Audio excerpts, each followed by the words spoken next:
So before my phone dies, I want to record this message that I have on my heart to speak on. And that is that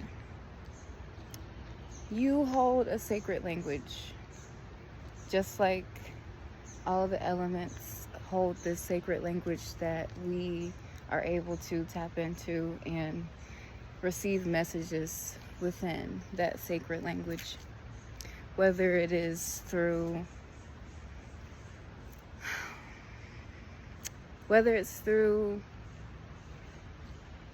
a bird's nest falling down to signal to move and to leave the nest, whether that is an overflow of water of a river from previous cleansing, from the rain. There's so many different ways that the elements communicate to us. And it's really up to us about how we listen and choose to hold space for that.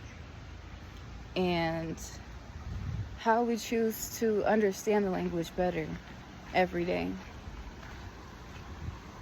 Especially those that are from the land, which is everybody, or not. But those that are human beings are generally, from the land. So that's why I say that everybody's not a human being, though.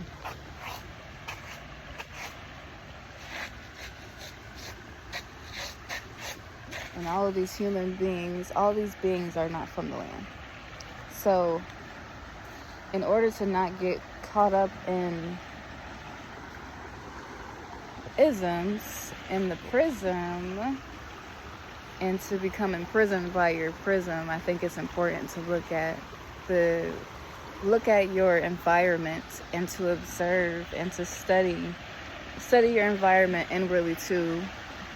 But I'm going to show you like this is the river that I'm by, and it's never generally like this. It's never really like flowing like this. This is like an overflow from the cleanse that just happened. It's been raining, right? And for one, the water is always generally clear. It's never looking like this.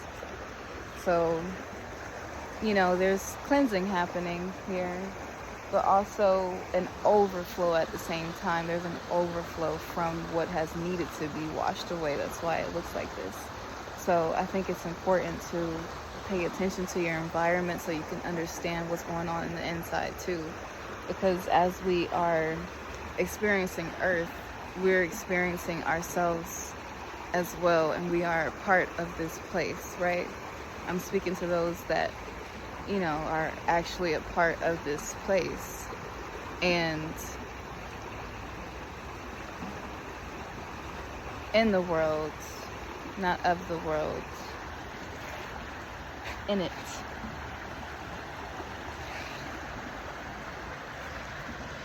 As a reflection. So yeah, that's pretty much all that I have. I didn't want to make a super long video.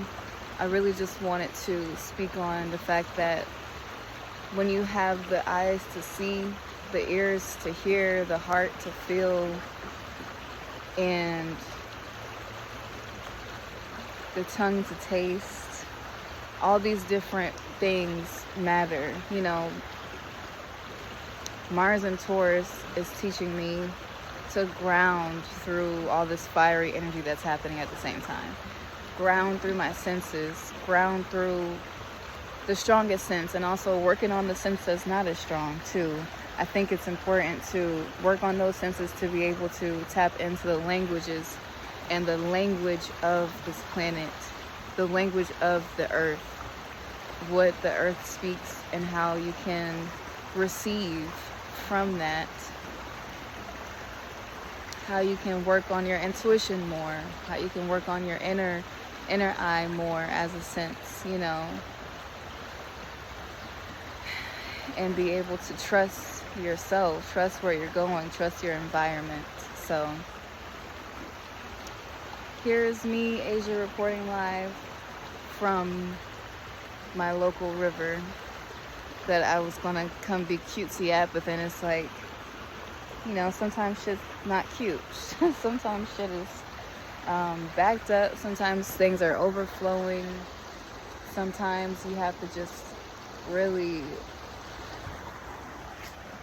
sit with what is. So that's what I'm about to do. I'm sitting with what is, which is an overflow.